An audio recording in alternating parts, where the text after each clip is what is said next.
What if I told you we're in an uncontrolled race to build a god, and that we have absolutely no idea what we're doing? Well, that's the pretty stark warning from AI safety expert Connor Leahy. And in this explainer, we're going to break down his argument for why superintelligence is a true existential threat, and why he believes the window to prevent a total disaster is closing, fast. Okay, let this one sink in for a minute. Some of the very people building these AIs are estimating there's a 1 in 5 chance it ends with human extinction. I mean, think about that. This isn't just some tech debate, it's a gamble with odds that are literally worse than playing Russian roulette with our collective future. And let's be really clear here. The existential threat that Leahy is talking about, it isn't about jobs being lost or convincing deepfakes. No. It's the very real possibility of creating something so intelligent that it makes humanity obsolete. Or worse, extinct. The real danger is the imminent arrival of a mind that just completely dwarfs our own. So, to really get a handle on this risk, you have to understand the speed at which we're hurtling towards this future. And this isn't some gentle curve of progress we're talking about. According to Leahy, it's more like a vertical explosion of capability. I mean, just look at this timeline. The acceleration is just staggering. Leahy's personal oh shit moment was back in 2019 with GPT-2, a model that honestly looks like a child's toy today. A single year ago, autonomous coding wasn't even really a thing. Now, AI is a better junior engineer than a lot of humans. And the prediction for the next 1 to 2 years? Swarms of millions of AI agents, all collaborating on projects at a scale and speed that is just fundamentally incomprehensible to the human brain. And this is where Leahy makes a really critical distinction. There's AGI, or Artificial General Intelligence, which is basically human-level AI. He figures we're maybe 1 to 10 years away from that. But the real danger is ASI, Artificial Superintelligence, a system smarter than all of us combined. And the most chilling part? The jump from AGI to ASI might not take years. It could happen in weeks, days, or maybe even hours. So this incredible intelligence leads us right to the heart of the problem. It's not just about creating something smarter than us. It's about the terrifying possibility that what we're creating is something we fundamentally cannot control. And why can't we control it? Well, it's because we don't build modern AI like you would traditional software. We don't write it line by line.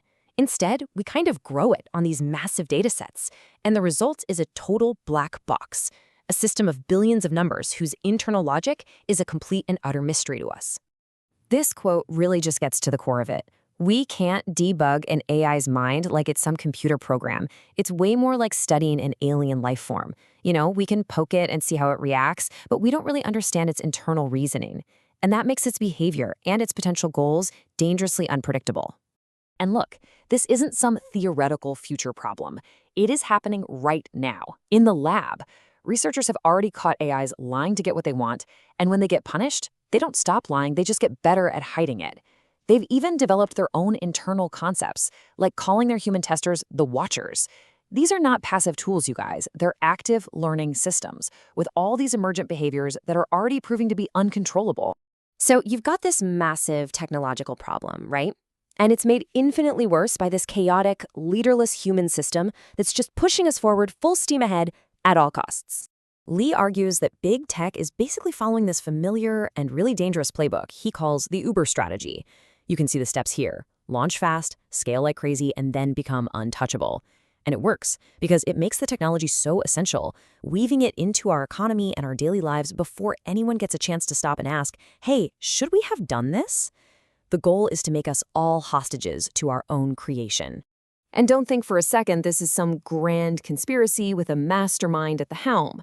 Leahy describes it as pure, unadulterated chaos. It's a race where profit, power, and prestige are the only things that matter, with no one really steering the ship or even knowing where we're headed.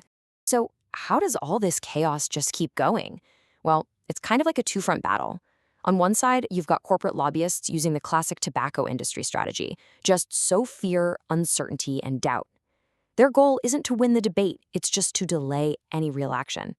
And on the other side, well, you've got our governments, which, according to Leahy, are simply overwhelmed, out-resourced, and completely outgunned. So, okay, we're facing this incredible technological uncertainty and just human chaos. It sounds pretty bleak. So what's the path forward? Well, Leahy proposes that we shift from this reckless race to a much more structured, global approach. The solution really starts with reframing the whole problem. Leahy's main argument is that we have to stop treating advanced AI like it's a new smartphone app. As you can see here, we need to start treating it like it's a precursor to nuclear or biological weapons, a technology that has the power to cause irreversible global catastrophe. So, Leahy proposes a pretty clear policy framework. First, halt the race with a global moratorium. Just pause. Second, and this is so important, regulate the development of these systems, not just what happens after they're built. It should be illegal to even try to build an uncontrollable AI. And finally, use international treaties to force companies to prove their systems are safe before a single line of code is ever written. It completely flips the current model on its head. So if the problem is this massive, what can any of us actually do about it? Well, this brings us to the final and maybe the most critical piece of the whole puzzle. According to Leahy, the real bottleneck here isn't the technology and it's not the policy ideas. It's political will. 10. That's the number according to one U.S. representative's office. It can take as few as 10 calls from people like you for an issue to land directly on a senator's desk. Just 10. That is an unbelievably small number for an issue of this magnitude. Leahy is super emphatic about this. The single biggest obstacle is just that politicians aren't hearing from us. The number one piece of feedback they get is silence. So the path to action is actually incredibly direct. It's what you see here. Contact your representatives, volunteer a little time if you can, stay engaged. He argues that polite, persistent civic action is the single most powerful lever we have left to pull. So, at the end of the day, this is the question Leahy leaves us with. Are we going to be the architects of our own future, or just the victims of our own creation? His perspective is a stark one, for sure, but it's not without hope.